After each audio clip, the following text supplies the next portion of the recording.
Hey guys, Sandy here. So, I got a fun guitar here. This is, from what I can tell, this is the G2626 Gretsch G2626 Synchromatic Electromatic Jet. Okay? Now, I haven't included any Gretsch guitars on this channel, and that wasn't on purpose. I just haven't had any to show. But that said, I got to tell you, I'm actually a really big Gretsch fan, particularly the Gretsch Jets. Especially, like, I actually genuinely think I've owned a few of them. The Electromatic Jets that they have out there, they're fantastic. Honestly, one of the best guitars for the price that you can find. And this is kind of the precursor.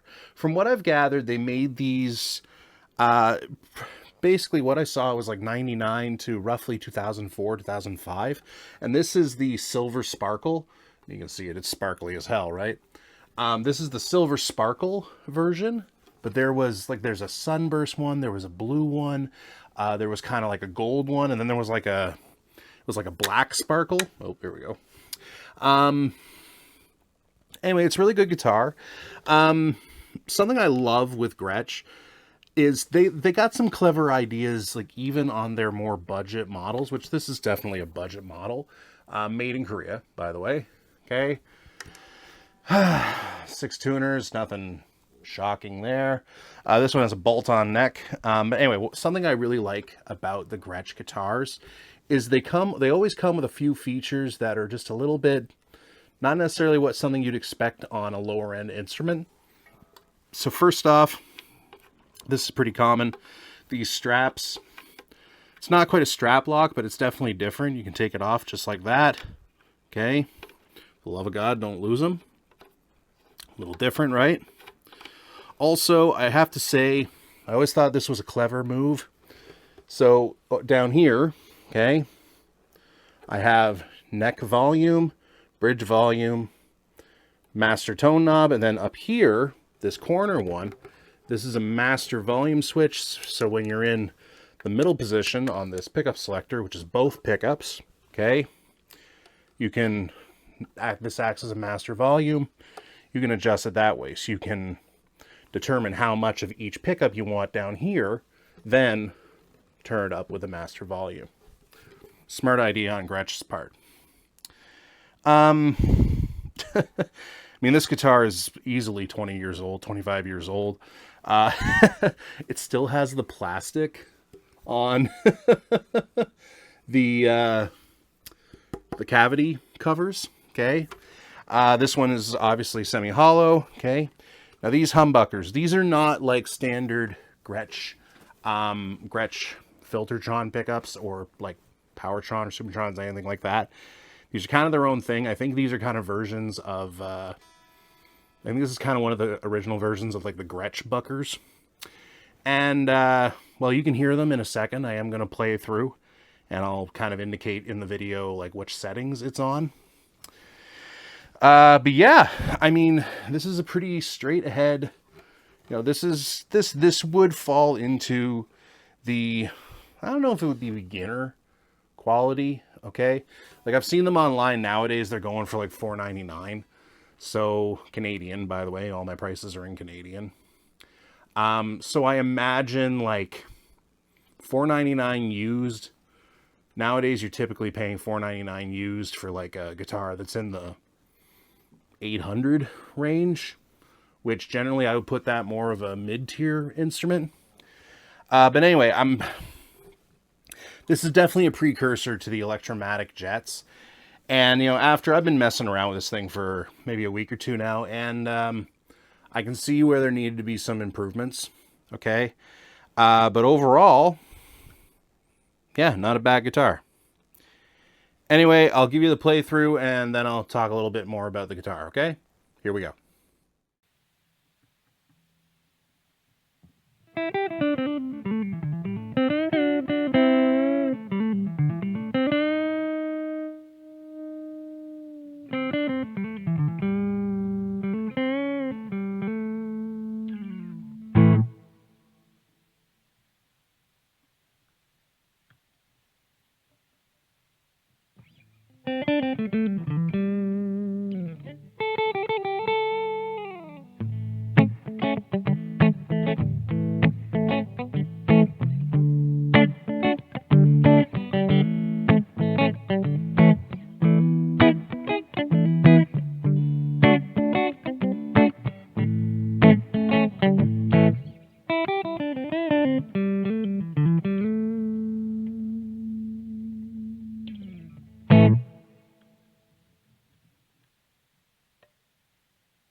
Well, thanks for watching. I should have mentioned before the playthrough, I was actually playing through my simplifier, which is more or less on a like a Fender amp setting.